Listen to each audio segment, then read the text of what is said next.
Hello ladies and gentlemen, Keaton here, and welcome to the Tengu Drop Weekly Recap. Yeah, it's that time to run down everything that we released this week on the channel.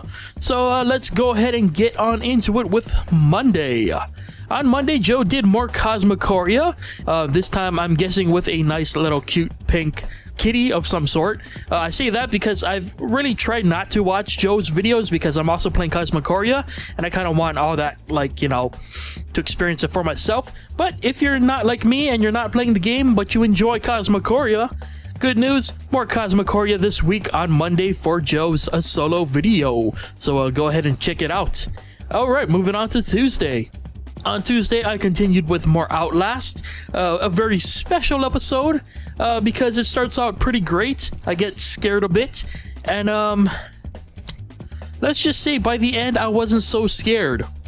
I was actually really angry because Outlast shoehorned in like these jumping bits that are really not necessary in the game, like at all. It doesn't build tension, it doesn't do anything. It's just really annoying. And to top it all off, so to speak, the cherry on the top of the crap ice cream there is yeah, they have like a roaming enemy that sometimes sees you, so you can also die because you can't properly jump in the game because the jumping mechanics in the game suck. They are so bad, man. But anyway, on Tuesday, on a more positive note, I also looked at Devil's Dare, a new game that just released on Steam this week. It's an old school brawler, and it's got a ton of nostalgic throwbacks and references that I just had a good grand old time. It really resonated with me as a sort of nostalgic gamer who really digs like the 80s and 90s, especially 80s and 90s horror. You know, like Jason, spoilers by the way, Jason, Alien. There's so many references that just really resonated with me, and if you're like me in that respect, at least you'll probably like Devil's Dare. It's a real, I would kind of say it's like a love letter to the old school nostalgic gamer out there, or just a person who likes 80s and 90s media, you know. So yeah, Devil's Dare, really great game. Highly recommend it. You are gonna die a lot. Like, that game is relentless with the difficulty. So if you're looking for one of those kinds of games, Devil's Dare is probably right up your alley. So definitely highly recommend you guys check that out. Now on Wednesday, Joe did Metro Side, another game that was released this week. It's a top-down sort of like GTA style looking game, but it's got that nice, it's not a static 2D representation of a top-down look, you know what I'm saying? It's kind of got that parallax style, so it looks 3D. I don't know if that's making sense, but it looks really great. And it's like a futuristic Hitman kind of game where you gotta track down your target and try to kill them, and, you know, obviously not get caught by the cops and everything. It's a really cool concept. It's an early access game, so if you want to see like a great first impressions, Joe did like almost an hour of Metro Side, so definitely check it out on Wednesday. For Wednesday, whatever, you know what I'm saying. On Wednesday, we also did more f.e.a.r 3. Alright, so f.e.a.r 3, really silly game. It lacks atmosphere in every respect, like, and it's not even the 2D co-op aspect, it just lacks atmosphere in the general sense. Like, the level design is really bland and is really not interesting, and the gameplay is not very inspired either. It doesn't really do anything interesting. It's been pretty apparent in the last few episodes that my character is just pretty much useless. Like, Joe could probably do this game on his own much easier, but yeah. Enough of f.e.a.r 3, let's head on to Thursday's videos. On Thursday, I did, of course, Nuclear Throne. I did a one-shot, a surprising one-shot actually, because I went into it trying to get to Oasis, which is actually pretty difficult. The circumstances right now, it's pretty complicated to get there, and it is sort of luck-based. But yeah, I managed a rebel run to Oasis and beyond, got to the labs. Pretty successful run, I gotta say, for a character I don't play, which is Rebel. I'm calling that a pretty good run. So if you want to see Oasis, if you want to know how Oasis is accessed, there you go.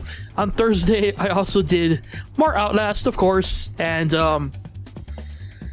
yeah, speaking of breaking games, I broke that game. I went back and tried to see, like, because the experience seemed a little weird, so obviously the father glitches out in the game, and then I realized that when the camera falls, you know, in the sequence that takes place in the video, when you retrieve it, it's supposed to be broken, but my viewfinder was completely fine and normal. So 2 really major bugs happened in that video, and yeah. Also, I'm just gonna say it took me about an hour to have to keyframe all the nudity out of that video, because I wasn't sure that I could upload a video to YouTube that contained a digital penis. So yeah, about an hour of my life going frame by frame censoring a penis.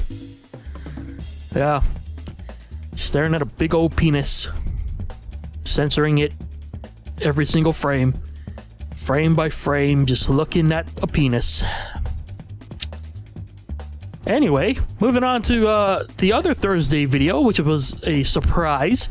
Joe did some Titanfall Horde mode. I do believe this is part of the new co-op update that they just released recently, so that was pretty cool. If you want to see what Horde mode is all about in Titanfall, go ahead and check out his video for the mode and get yourself educated. Alright, moving on to Friday. So on Friday we did more Stop It Slender.